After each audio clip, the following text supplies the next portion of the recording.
Greetings, adventurers. Thank you to everyone who has subscribed to Goblinomicon. Here on YouTube, this is my official second channel, but the one on TikTok is not me. I actually forgot to reserve my name there when I made the second channel and started posting shorts. So naturally, someone decided to take the username and started re-uploading my stuff. I recently found out though that they decided to give up on posting my slop and instead return to their true passion, rebooting cursed AI fruit slop content that went viral 3 months ago. Sadly, they did end up keeping the name though, so anything that I do end up posting on that platform in the future will be coming out of Loot Goblin Marketplace. Now let's move on to today's video. I've had a lot of fun making videos on Loot Goblinomicon for the last year, and given it's a parody channel, there has been a lot of comments from people who seem to not realize what I'm trying to do here. Most people are polite and will tell me how these tropes I'm roasting don't really line up with what they have seen at the game table. That is totally fair, and sometimes the stories they share about their tables are a lot of fun to read. Other comments, however, are even more entertaining because of how combative they are. So I wanted to share some of my favorite comments that I received and answer some frequently asked questions that keep coming up.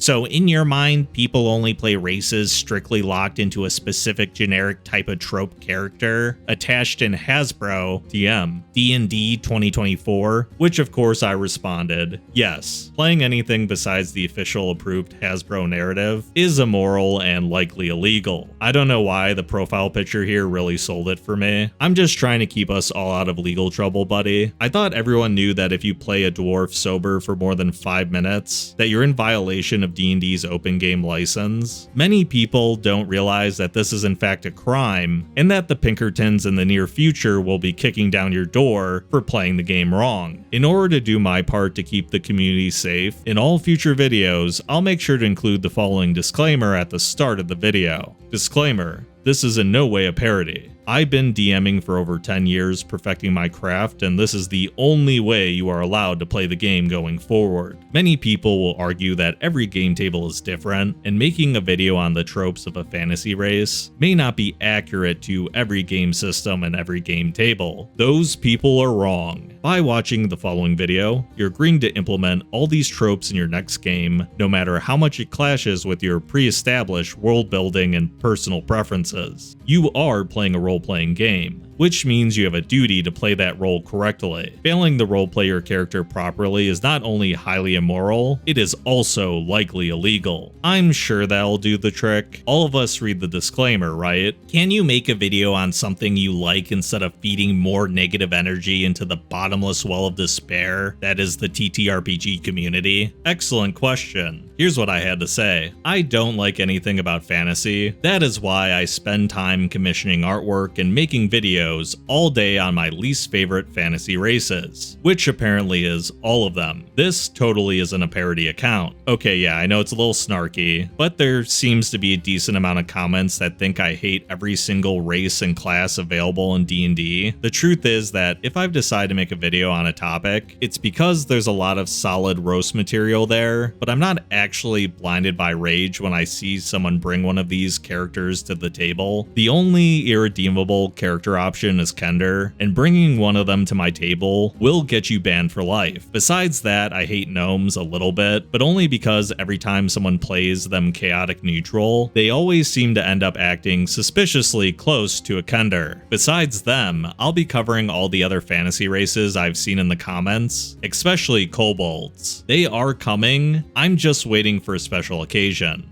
Yeah, they're on their way. They're still coming.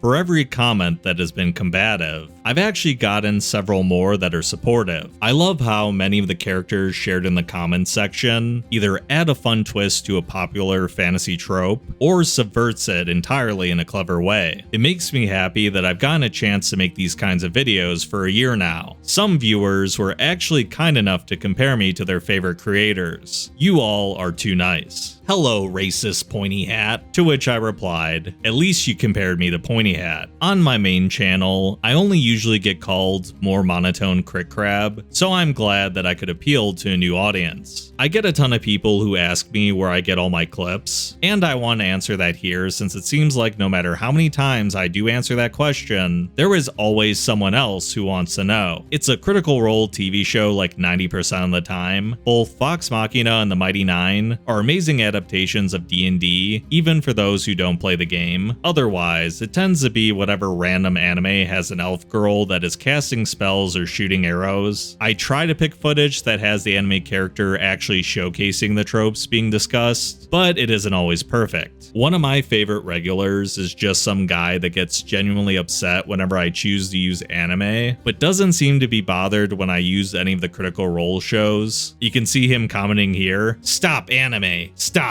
It's usually like some kind of variation of anime and stop. It's great. To which I replied, "If you like tabletop games, you aren't too good for anime, man. We are all cringe here." Don't get me wrong, I get that some people don't like anime because they know someone growing up that liked it a little too much, and that ruined it for the friend group. Considering this channel is all about a guy who pretends to be a goblin, who roasts a bunch of fantasy tropes, I find it flattering that you find the entire genre of anime more cringe than my content. It's an objectively wrong opinion, but I thank you for it regardless, and I hope you keep watching. In the past, I actually did try to make content like this on the main channel from time to time, and it did not do very well, at least compared to my usual uploads. So for a while, I stopped doing these kinds of videos. But then I started doing a podcast with my friends Den of the Drake, Zil from the Twisted Python Tavern, and the Bear Bard. A random episode where we did a game of Don't Get Me Started kind of revived my love of doing roasts. It's actually kind of funny, that video took so long to come out that by the time it aired, I think my channel was on like its 7th video. So because of a bad release schedule and some editing issues, I can actually claim that my channel came out first and no one can do anything about it. I already knew that the main channel wouldn't be a good place for this content, so I did what any YouTuber having their channel's midlife crisis would do. I made a second channel. That way I could let people opt into the content only if they liked it, instead of it interrupting my usual uploads. Sick of YouTubers making multiple channels and then just abandoning their channel that everyone actually likes. You do realize that you could just talk about whatever you want on this channel and just create playlists for which specific types of videos people want to watch, right? Or does it have to be about double dipping into the honeypot? I do kind of understand where they're coming from until that last sentence, so I did respond nicely, saying I'll be making weekly videos on here. The second channel is because I actually have tried doing parodies on here, and then I reassured them I wouldn't be abandoning the main channel. Looking over the second channel and the split in general, it's been about a year now. Maybe it was a mistake for the algorithm or something, but until YouTube actually does a good job at promoting different shows that a channel has, I think I'm going to stick with the 2 different channels. And as you can see, I held true to my promise to stick to weekly videos on the main channel. I'm going to try to release videos here every other week, and if you guys have any topics you want me to cover besides Kender, of course, please let me know. I also wanted to thank the crew at Twisted Python Tavern for being my editors for the last 2 years. They put out great stuff on their channel, and now they actually can help you in your personal games.